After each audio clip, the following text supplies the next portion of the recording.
Великій Британії вчора відбулися позачергові парламентські вибори. Тобто це вибори, які оголосив фактично Ріші Сунак в зв'язку з політичною кризою в країні.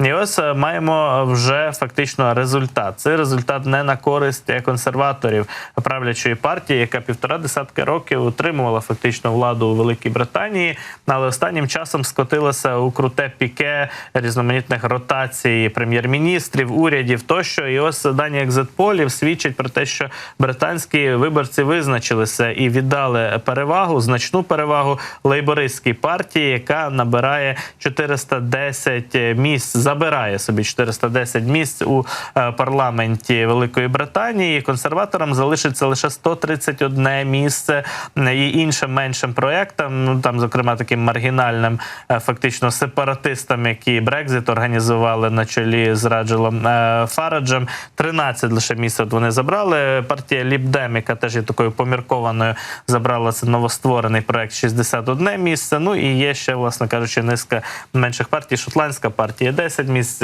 Зелені 2.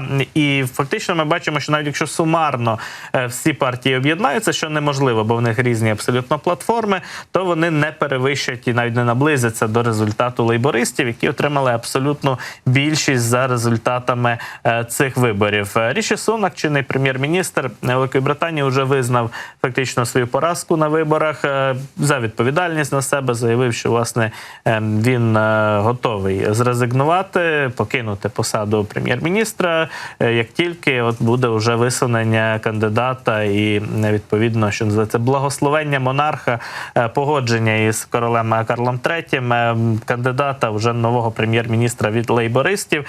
І, власне кажучи, ім'я цього прем'єр-міністра нового нам треба всім тепер вивчити. Це Кір Стармер, це лідер якраз партії лейбористів. І саме цей політик, який зараз на наших екранах, очевидно, найближчими днями, а може, власне кажучи, і негайно стати якраз тією людиною, яка очолить уряд Великої Британії. Важливо, що Кір Стармер фактично він стоїть на проукраїнських позиціях. Тут для нас жодних загроз немає. Це не той випадок Трамп чи Байден, і що собі думає один з кандидатів про Україну. І в цьому випадку якраз Велика Британія залишається надзвичайно об'єднаною навколо проукраїнських ідей, навколо підтримки взагалі безпекової ситуації в Європі, підтримки України. І от бачимо, що раніше Кір Стармер відвідував Україну в лютому 23-го року. Він був у Києві, відвідав при цьому Ірпінь і Бучу, зустрівся з президентом Зеленським. Тоді взагалі в Україну приїжджали декілька ключових політиків лейбористської партії. Наприклад, в травні цього року приїжджали тіньовий міністр закордонних справ Девід Ламмі, тобто це та людина, той політик, який може очолити зараз Міністерство закордонних справ у Лондоні, та тіньовий міністр оборони Джон Гіллі. Вони всі запевнювали, що лейбористи, як політична сила, як партія Великій Британії, непохитно підтримують Україну і виступають за посилення допомоги Україні з боку Великої Британії і цього року, і в наступні роки. Тобто в цьому випадку, очевидно, для нас якось категорично нічого не зміниться, однак сама Велика Британія проходить через цю політичну турбулентність, через дійсно такі непрості часи. І саме у цей момент якраз наш посол України у Великій Британії починає свою роботу. А ми ж пам'ятаємо, хто цей посол вже затверджений. Це Валерій Залужний, який тривалий час готувався до цієї роботи. От українські медіа вчора повідомили, що Залужний таки вже відбув до Великої Британії, до Лондона.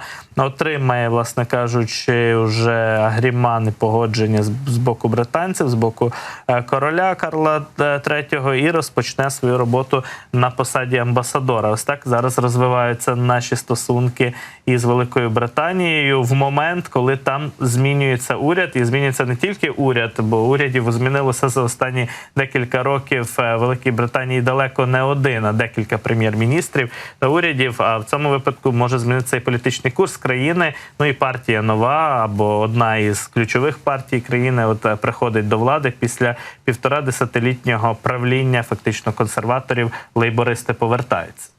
От ще нагадаю буквально дуже коротко про те, що говорив сам Кір Стармер про Україну. Буквально напередодні всіх цих новин, які ми бачимо сьогодні, він для Політіко коментував, як, на його думку, мають далі розвиватися відносини, скажімо так, між Україною і Британією. І от така дуже важлива цитата, яку би варто було запам'ятати загалом усім лідерам інших країн, тому що він сказав, що останнє, чого хоче будь-хто в Україні, це бачити, як політичні партії у Великій Британії сперечаються про те, що для них є питанням життя і смерті.